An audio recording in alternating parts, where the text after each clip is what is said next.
আসসালামু আলাইকুম দর্শক, আপনারা জানেন যে মার্কিন যুক্তরাষ্ট্র বা আমেরিকা এবং চীন সারা বিশ্বের দুই পরাশক্তি।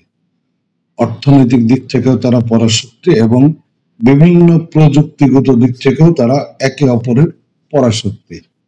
এবার চীন এমন একটা প্রযুক্তি উদ্ভাবন করেছে যার ফলে মার্কিন যে নৌবাহিনীর কিন্তু একেবারে বেগ পেতে হবে, নৌবাহিনীর একেবারে পুরা ঘুম হারাম হয়ে যাবে। মার্কিন নৌবাহিনীর ঘুম উড়িয়ে নিঃশব্দ ঘাতক সাবমেরিন শনাক্তের প্রযুক্তি আবিষ্কার করেছে চীন। এর জেরে ইন্দো প্রশান্ত মহাসাগরীয় এলাকায় আরো শক্তিশালী হবে চীনের দাদাগিরি।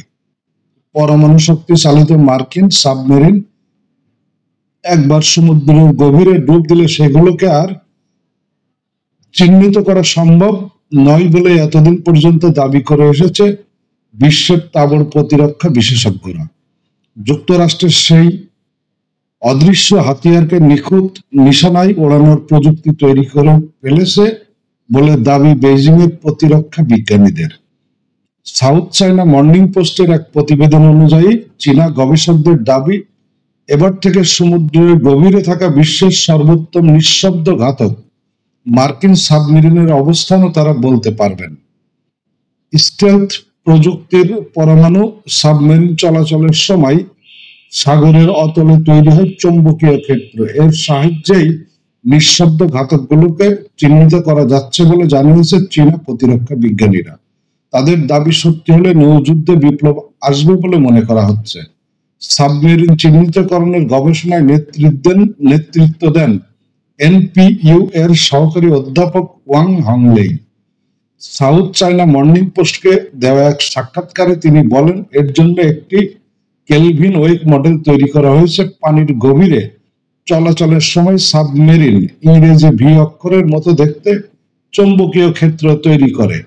ওয়েকের সাহায্যে সেগুলো চিহ্নিত করে সাবমেরিনটির অবস্থান বুঝতে পারবো আমরা। চীনা গবেষকদের আরো দাবি, সাবমেরিন চলাচলের জেরে সমুদ্রের পানির আয়ন বিঘ্নিত হয়, তখনই চৌম্বকীয় ক্ষেত্রের সঙ্গে মিথস্ক্রিয়া করে পানির গভীরে সেগুলো তৈরি করে চৌম্বকীয় ক্ষেত্র। সুপার কম্পিউটারের সাহায্যে এটি বিশ্লেষণ করলে সাবমেরিনটির আকার এবং গতি পর্যন্ত জানা সম্ভব। গত বছরের 4 ডিসেম্বর হারভিল ইঞ্জিনিয়ারিং বিশ্ববিদ্যালয়ের পিয়ার রিভিউ জার্নালে সাবমেরিন চিহ্নিতকরণ সংক্রান্ত একটি প্রতিবেদন প্রকাশ করেন চীনের প্রতিরক্ষা বিজ্ঞানীরা। এর জন্য যুক্তরাষ্ট্রের পরমাণু শক্তি চালিত সমুদ্র নেকড়ে সি উলফ শ্রেণীর সাবমেরিনকে বেছে নেন তারা। প্রবন্ধ অনুযায়ী এতে 100% সাফল্য পেয়েছেন চীনা গবেষক দল। বেইজিং এর প্রতিরক্ষা বিজ্ঞানীরা সে সময় পরীক্ষা নিরীক্ষা চালিয়েছেন বলে জার্নালে প্রকাশিত প্রবন্ধ দাবি করা হয়েছে। ঠিক তখনই জাপানের ইকোসুকা বন্দরে নোঙর করেছিল সি উলফ শ্রেণীর একটি মার্কিন ডুবোজাহাজ। ফলে বিষয়টি জানাজানি হতেই এ নিয়ে রীতিমতো হইচই পড়ে যায়। গত বছরের অক্টোবর থেকে ওই সাবমেরিন জাপান সাগর এবং ইন্দো প্রশান্ত মহাসাগরে চক্কর কেটেছে বলে ওয়াশিংটনের প্রতিরক্ষা দপ্তর পেন্টাগন সূত্রে জানা গেছে। সি উলফ শ্রেণীর নিঃশব্দ ঘাতককে মার্কিন নৌবাহিনীর সবচেয়ে শক্তিশালী সাবমেরিন হিসাবে গণ্য করা হয়। শত্রুভূহে ঢুকে একের পর এক রণতরী ডোবানোর লক্ষ্যে এগুলো নকশা করা হয়েছে।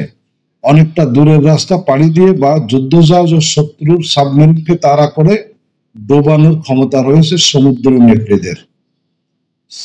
মার্কিন সি উলফ শ্রেণীর ডুবোজাহাজ এ রয়েছে টমাহক ক্ষেপণাস্ত্র এবং টর্পেডো। এছাড়াও ওয়াটার মাইন বিছিয়ে দেওয়ার মতো ক্ষমতা রয়েছে এই নিঃশব্দ ঘাতকের। ফলে এতদিন এগুলোকে অত্যন্ত সমীহ করে চলত চীনের পিপলস লিবারেশন আর্মি বা পিএলএ নৌসেনা। তবে সাবমেরিন চিহ্নিতকরণের প্রযুক্তি হাতে পেলে বেইজিং আরো শক্তিশালী হবে বলে মনে করছেন প্রতিরক্ষা বিজ্ঞানীরা। এই হচ্ছে বিষয়। এতদিন মার্কিন যুক্তরাষ্ট্রের যে সি উলফ নামের যে সাবমেরিন ছিল, সেই সাবমেরিন আসলে পৃথিবীর সব থেকে কার্যকরী সাবমেরিন হিসাবেই বিবেচনা করা হতো, কারণ এগুলো যখন পানির নিচ দিয়ে চলতো তখন কেউ এগুলোকে শনাক্ত করতে পারতো না, এবং তাছাড়াও এই সাবমেরিন সব থেকে বেশি পথ পাড়ি দিতে পারত পরমাণু চালিত হওয়ার কারণে, এবং যার ফলে শত্রুপক্ষের যে সমস্ত ডুবোজাহাজ বা বোট বা যুদ্ধ জাহাজ এগুলোকে তাড়া করেও ডুবিয়ে দেওয়ার ক্ষমতা ছিল। কিন্তু এখন থেকে যদি চীনা প্রযুক্তি এই সমস্ত সাবমেরিনকে শনাক্ত করতে পারে, তাহলে সেই সুযোগ আর থাকছে না। কারণ ওনারা অ্যাকশন নেওয়ার আগে চীনারা শনাক্ত করে সেই সাবমেরিনের বিরুদ্ধে ব্যবস্থা নেবে।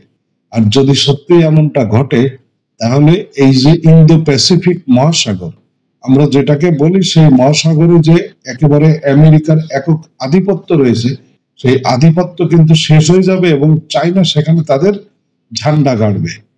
যার ফলে মার্কিন যে নৌসেনারা তারা এখন কিন্তু এই সাবমেরিন নিয়ে, বিশেষ করে এই খবর প্রকাশের পরে যত্রতত্র যেতে কিন্তু অনেক সাবধানে থাকবে। ভালো থাকবেন সবাই।